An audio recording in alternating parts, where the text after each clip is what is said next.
New year, same me, let's get this vinyl tag done.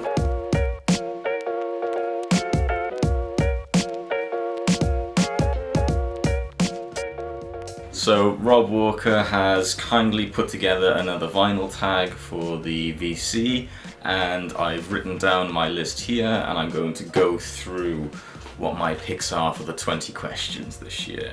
So without further ado, the first question, favourite purchase of 2023, I'm going to have to go with Ghostface Killah 36 Seasons, partially because it's an album that I didn't even fully know existed until I picked it up. Basically, I listened to a couple of the tracks whilst I was looking through some of the stuff in the Cardiff Record Exchange, and I just knew that I couldn't leave it there. I stopped listening to it after like a track and a half, and I just bought this thing, came home, listened to it twice all the way through. Probably controversial opinion, but this is my favourite Ghostface Killah album that I've listened to. The beats and everything on here are just absolutely just bang on for me. I absolutely love this thing, and it got it in such good condition as well. It was, I'm so happy to have this thing in my collection. Yeah. Next up, last album that you bought for the year. So that's actually a 7-inch, and it is Hozier, I think I'm saying his name right, Take Me to Church. This is the 10-year anniversary edition. I want to start collecting a few more 7-inch 45 records, just because I don't have an awful lot of them in my collection. The next one is artist that released 2 albums in the year. The only person I think I can do this with in terms of I own them vinyl is Ed Sheeran, who came out with this surprise album, which is Autumn Variations, which I wasn't too fussed on, if I'm fully honest. Probably one of my least favourite albums of his, though I do need to probably give it another listen. It was alright. And then of course the same year he released the final of his mathematical album releases, Subtract, which I actually did enjoy quite a bit. Especially some of the tracks on here are quite good, quite decent. A lot better than Equals. I really wasn't too fussed on Equals, aside from a couple of the tracks on there. But yeah, Subtract was pretty decent, and I picked up the bundle of the 3, and this is just one of the deluxe edition ones, which is on a hefty gatefold. Music from one decade. So I would say previously, whenever I've been asked this, I've always gone for a kind of quite an easy, 2010s pick or something like that, just because that's the kind of music that I grew up on. But fuck it, I'm gonna actually go for the 70s, and I'm gonna use Al Green as part of my reasoning here, and also Nicholas Drake, who's up there. I love soul, I love folk, I love bluesy kind of music, especially on vinyl, and the best stuff I always find just always comes from the 70s in regards to that.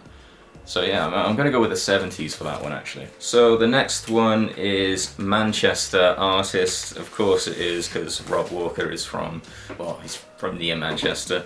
But I'm going to go with what probably a lot of people are going to go for. I'm going to go with the Smiths. I only own one album of theirs on vinyl, it's this one. I believe this is their debut. I don't actually know an awful lot about the Smiths. I remember I picked this up at a record fair. It's a colour pressing of the album. I'm pretty sure it's a bootleg. It sounds pretty good, and I remember enjoying it when I listened to it. But I still haven't really delved back into their discography in any way, to be honest, since I listened to it. So it didn't have a massive effect on me, but I still remember thinking it was pretty decent. I'm definitely going to have to go back down the kind of thing of looking into the Smiths. So next up is the artist you listen to the most. That's an easy one for me to pick. Easy, because I just go off what my Spotify said for the year, and also I started the year buying one of this guy's albums, and I ended the year buying 3 of this guy's albums, so it's a pretty easy pick. It's Elliott Smith. This is one of the ones that I bought towards the end of this year. This is Roman Candle. Just Elliott Smith is, in a very short period of time, he has become one of my favourite artists of all time. It's quite remarkable how quickly he's managed to do that. Such a talented guy, such a talented guy. I was working the other day, and there was a busker who was really, really good playing guitar, and I went up and he was like, "Oh, any requests?" And I gave him, threw some money, and he was like, "Oh, any requests?" And I was just like, oh, what about Elliott Smith? And he kind of gave me a look as if to say, fuck man, that's the best request I've had in a long time since I've been doing. And he was just kind of like, oh man. And I felt a little bit bad for doing it because I know he's notoriously quite difficult to do. But yeah, Elliott Smith is mind-blowing to me now. 7-inch records. As I said, I don't have many, so I'm just gonna pick like a few. See what I came back with. So I got the Godfather soundtrack, which I picked up for Record Store Day. Blinding Lights, The Weeknd.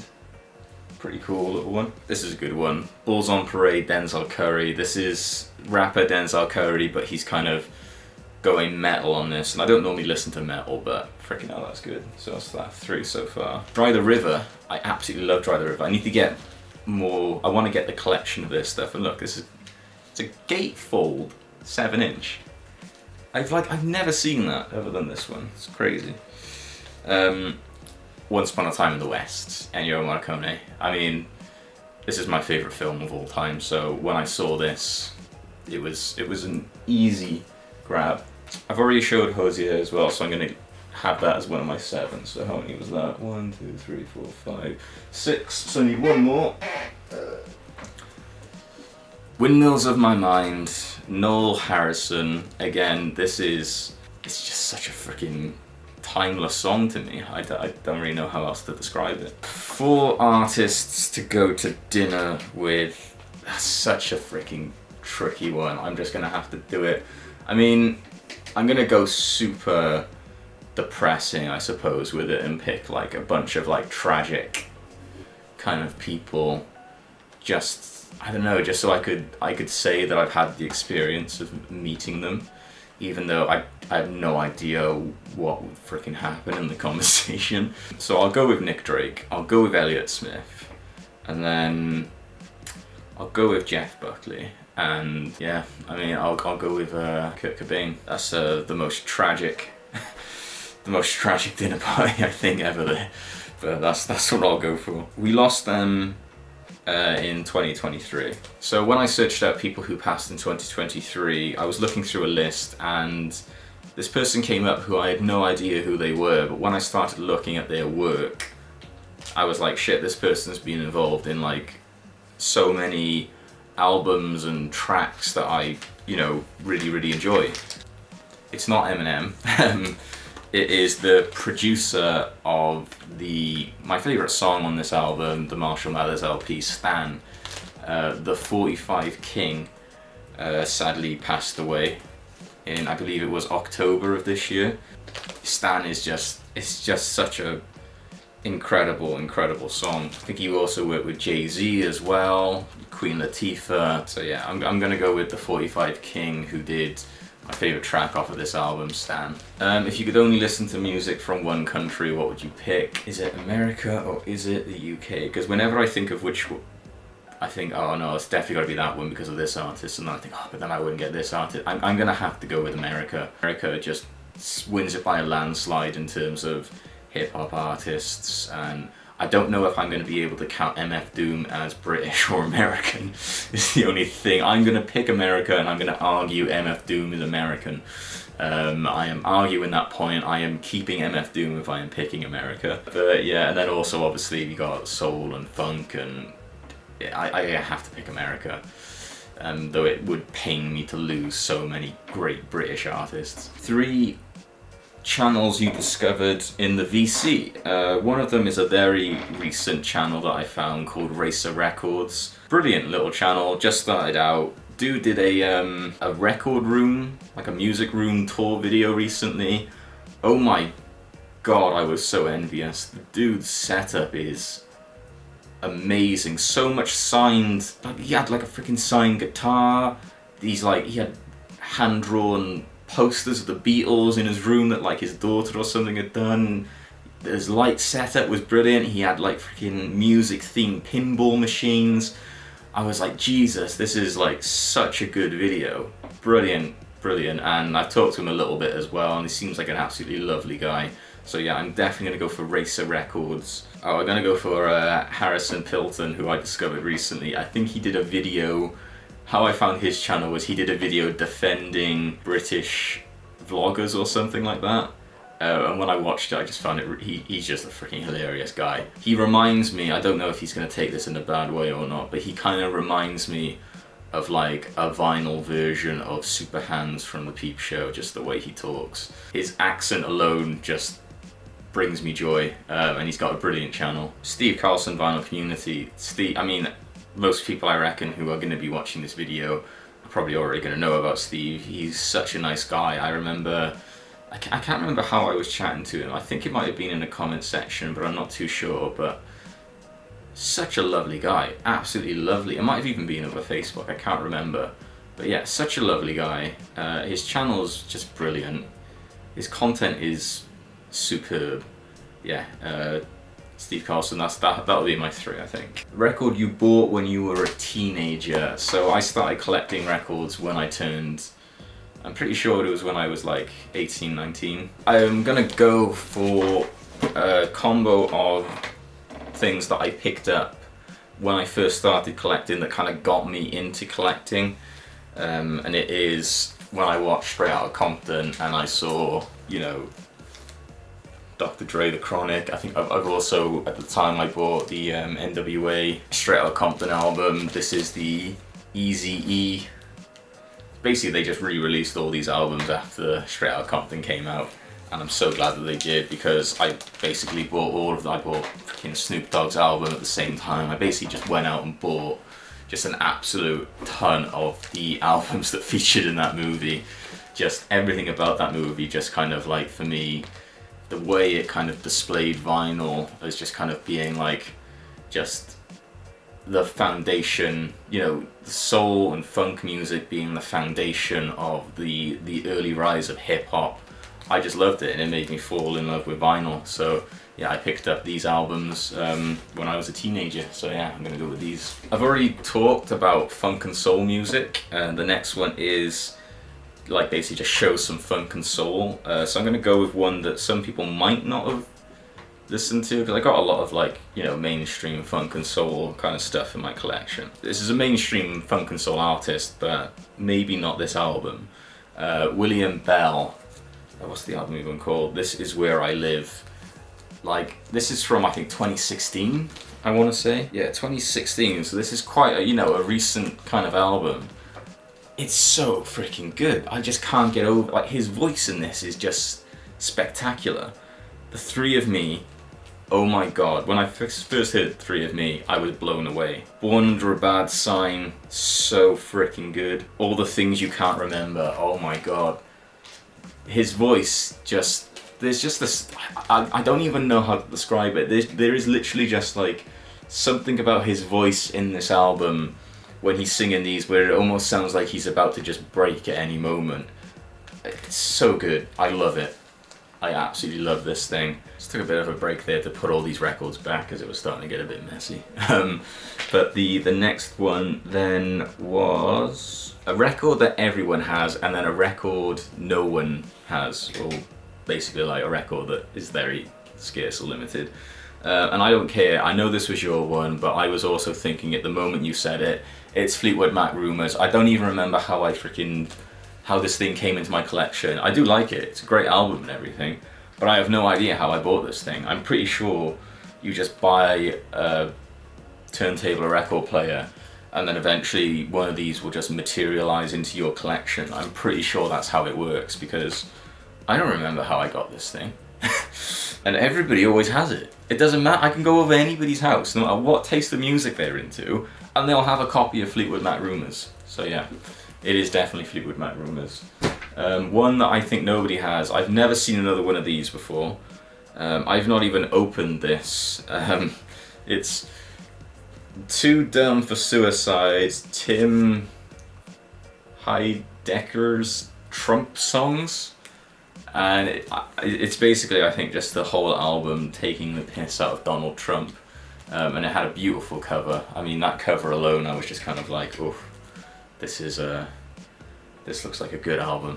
Does anybody else own a copy of this? Because I've never seen one before, ever. Record by a female artist this year. This might have actually been the favourite purchase as well. This could easily have been that, but I thought I'd save it for this one because I give the favourite purchase to the Ghostface. But Kate Bush, the kick inside, Japanese pressing. Unfortunately, it doesn't have the OBI, but my god, this pressing sounds incredible. I mean, I said this in a video and I did a haul with this feature just so clear. This is just brilliant. Like, if you're a Kate Bush fan, try and find a Japanese pressing of this album with this alternate cover. It is stunning, so good. Favorite video you've posted and favorite VC video that you've watched. So, I mean, my favorite video that I've done myself was probably the one where I was unboxing and reacting to the Fluence RT85. It's my most successful video that I've done. It is, you can just tell that I was having fun when I was making it because I was just so happy to have a new record player. The comments, everybody in the comments was absolutely lovely, and yeah, that video I did really enjoy. Like, I hate watching my own videos. I never watch my own videos back, and that is one of the few exceptions of a video where I can actually watch myself back. So yeah, I would say that probably means that that's a runaway for that one. And then it is favorite video you've watched in the VC. I mean, there's so many good ones. I mean, one that kind of really like made me think, oh shit, that's so lovely, was Pieces of Vinyl did a kind of like a 5 vinyl channels that you should check out video, and I was featured on it, which I was blown away by. Nobody had ever done anything like that before. Like, I felt honored in a way, just to have such a professional, you know, vinyl video recognize my own channel was brilliant. I was a bit speechless when I first saw it. And I'd like to give another shout out as well, because I couldn't include this person in channels that you've discovered in 2023, because I'm pretty sure I discovered this channel in 2022. And I can't think of any particular video to do for this one, but just the dude's channel in general, you can just see that he put so much effort into it. Production wise is brilliant, the sound is super clear on them, and the image is crisp as anything. Your Groove, you know, the dude's video is just so almost kind of therapeutic to watch and listen to. He's got a kind of like Matthew McConaughey kind of like quality about his voice. It is almost kind of like vinyl ASMR, even though I hate ASMR. So 90s classic record. This actually did make me ponder the fact that I don't actually have an awful lot of classic 90s albums in my collection, so that's probably going to be something I'm going to need to work on in 2024 maybe. I've gone with quite an obvious pick. It's, you know, hip hop again. Tupac. Yeah, I mean, it's not very much I can say about this. Most people know this album. It's classic, it's thick, it is heavy, there's a lot of vinyl in there. So yeah, I'll go with Tupac. So the next one was quite a cool question. It was if I could walk into a cover. So when I had a good think about it, I think I decided to go for this. This is Big Thief. And look, it's like a nice little campfire scene where you got like a little, you got a dinosaur, an owl, there's a bear with a guitar, there's a little bird by there as well. It's just a lovely little scene. So yeah, I'll go with this lovely little scene from Big Thief. The next one is, it's like a greatest hits, so it's basically an album that is just like a greatest hits for you. It's quite self-explanatory. I'm going for Razorlight. This is their self-titled album. This is their second album. I don't know what it is, but this whole album is just fire for me.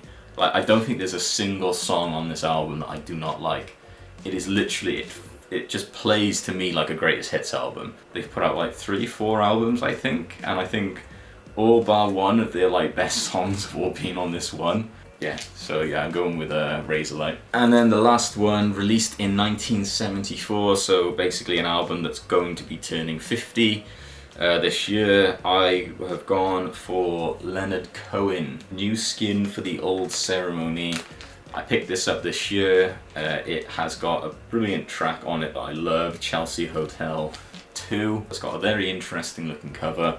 Not too sure I would actually like to be a part of this cover, so I definitely wasn't going to include it in the other, what was the other one? Question number 16, 17, wherever it was. But yeah, thanks for watching my video. Thank you again, Rob Walker, for putting these together for us. Fun as always, and yeah, hopefully 2024 is going to be as good as 2023, because I think 2023 was the year that I really started to enjoy making this channel. So yeah, long may that continue. Yeah, peace out.